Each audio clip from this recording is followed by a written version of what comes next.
G'day everyone, today we're going to be looking at the Char-Griller Gravity 980, which is Char-Griller's gravity-fed charcoal barbecue. Now we've been cooking on this for around about 6 months now, so I thought it was about time that we took you guys through it and gave you a bit of a review. Right, so let's start with the digital controller, and this is on the left-hand side of the barbecue as you're standing in front of it looking at it. So it doubles as a bit of a shelf here, you can see, and this is your digital display or control module. And this is where you turn the barbecue off and on. You've got the ability here to set and control the temperature at which you're cooking at. You can set a timer. There's a button here for turbo fan, so if you want to get up to temperature a little quicker, you can hit that. And this button here is for if you are using an internal meat probe or an ambient or pit probe. So there's a couple of jacks here that you can use to put in an external probe. And on here is your display. So this controller also has the ability to connect to your phone, either through Wi-Fi or Bluetooth, which is a pretty neat function. Now, if you want to know a bit more about the controller and how to set it up and use it, you can check out our video on setup and seasoning, which I'll flag at the top of the page for you. But today it's just a basic overview. So another point to note, and it's just a functionality thing, but it is quite handy that on the left-hand side of the barbecue here, you've got these cap screws or points here at which you could hang some items like I've got here, the grate removal tool, the wire brush, so that's quite a handy little feature as well. Right, so if we just dive underneath the control panel for a minute, there's a couple of things worth pointing out. This here is where your power comes in, so when you run your power cable out, this is where it plugs into. And the other thing we've got under here is our grease trap. Now, it is a bit out of sight, so it can be a bit out of mind sometimes, but I do recommend checking it and emptying it reasonably regularly. I can assure you it's not a particularly pleasant thing to empty when it gets a bit full. Just moving around to the back of the barbecue, here is your air outlet. There's just a damper here, open and close. So you can set that to your desired position. So moving around to the front of the barbecue, we've got this tray here, which is quite handy to rest your meat or whatever you're cooking on before it goes in. Now if you don't want to use it or you want to put it away for storage, it does just lower down. So that's quite a handy feature as well. Let's check out the cook chamber. So you can see there's a reasonable amount of real estate in there. In fact, when I first put this together, I was pleasantly surprised at just how much space there was. So we've got our grate down here, our cooking space. This is made up of 5 individual grate units, which I'll show you shortly. And you've also got this warming tray up the top here. It is quite handy and you can use it as additional cook space if you want to.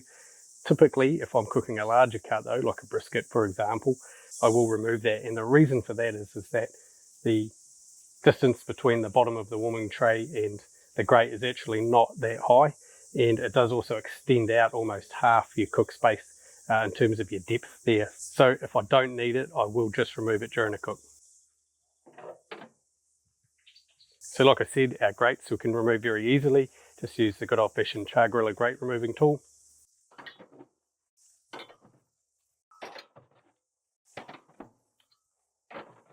So the reason I removed all those is for a couple of reasons. One is to show you this baffle plate underneath here. So you can see along the length of it on both sides, you've got these little vents or heat outlets, I guess for lack of a better term. And that's so when the heat is forced through, it's evenly distributed throughout the cook chamber. So it doesn't get overly hot at one end. It's a reasonable even distribution. The other thing to point out is that one of the things I really like about this barbecue is how easy it is to clean. So if I want to remove this baffle, I just lift it out. So while we're cooking and the barbecue's running, the heat is forced from this end of the barbecue, from the hopper end, across the cook chamber and then out the vent that we spoke about earlier. Okay, let's check out the hopper and the fan unit. So on the right hand side of the barbecue, as you stand and look at it, we've got our hopper here, and this is where our charcoal goes. So obviously you would fill this up with your fuel before you start cooking, but should you need to refuel during a cook, there's a little micro switch here at the top of the hopper. And what that does is when you open the door to refuel, it'll stop the fan, and that way you're not going to get ash forced by the fan through onto whatever is in your cook chamber. I will touch on fuel and fuel efficiency later on in the video. Okay, moving down towards the bottom of the hopper, we've got this little slide here. So once you've shut down your barbecue and you've finished cooking, you put that slide in, And that's essentially going to restrict all airflow to your fuel and shut it down nice and quickly. Okay, down the bottom beneath the hopper is your ash catcher, and we open this up. And there's a tray in the bottom here for collecting the ash as the charcoal burns. So as you can see, it's pretty easy to clean. You'll see on this door also, you've got another one of these micro switches. So if you do need to open this door during the cook to empty your ash catcher, the fan will stop running and again stop ash getting forced through your cook chamber.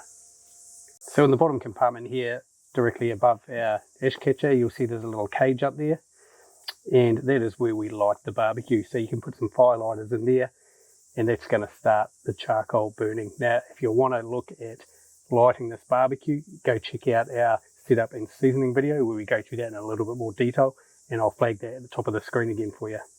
And right on the far right of the barbecue is your fan unit here. So before you start cooking, you want to make sure this is open. And you want that open so that you can allow air in, that the fan can then force through your cook chamber. So gravity fed, what do I mean when I say gravity fed barbecue? Well, essentially we've got this column here that we mentioned we fill up with our charcoal. So if you try and imagine a snake method on a Weber kettle, the charcoal in that case burns horizontally. In this case it's burning vertically. So as I mentioned before, we light our charcoal down the bottom here. That lights the briquettes at the bottom. They light up, they start to burn. In turn they light the ones above it, and over time these ones will burn out into ash and drop into the ash catcher. So over the length of a cook, your charcoal will drop down this column as it lights, burns, and eventually burns out and falls down the bottom. So it's just using gravity basically to drop them down.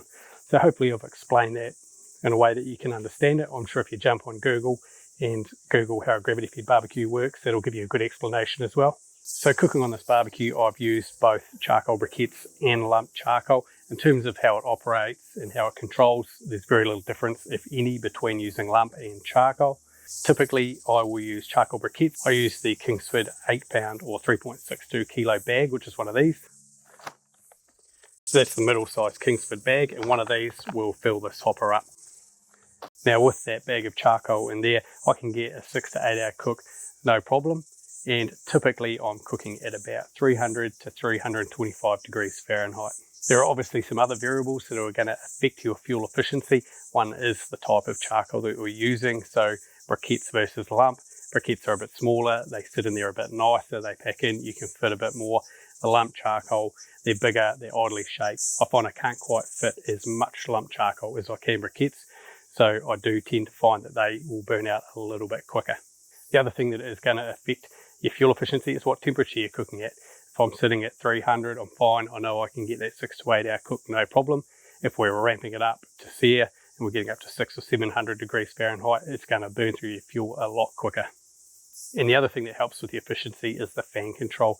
It sits at a steady temperature for long periods of time. You don't get the fluctuations in temperature, so that also helps with your efficiency as well. Cleaning and maintenance. So as I mentioned, it's a very easy barbecue to clean. Me personally, I'll give the grates a good scrub after each cook, and then after every 3 to 4 cooks, I'll take them out, take the baffle plate out and give it a good clean. With the ash catcher, I'm emptying that after most cooks, and even though I do sometimes forget, I try and empty that grease trap every 3 to 4 cooks to stop it getting too full. Storage, so because it's got an electric or electronic control unit in it, you don't want to store it out in the elements. I store it under the eave of my house or in the garage. You can also buy a cover for these, so I'd recommend that being a great accessory to get if you are looking at buying one. So in terms of pros, cons, or general points, I think there's some general points for me that are neither pros nor cons. They're just points to make about the barbecue. So the first one is that you are reliant on power. It's not necessarily a good or bad thing. It just means that when you run it, you need to be somewhere where you can get a power source to it. The other thing that I've noticed with this barbecue is you do get a bit more of a smoky flavour than I find on some other barbecues. Maybe something a bit more like what you get on an offset cooker. Now again, it's neither a pro nor a con, it's just a point to make. If you're cooking something that is maybe a little more susceptible to that smoky flavour, chicken for example, it might be a bit more notable than it would be if you were cooking it on an acorn, for example.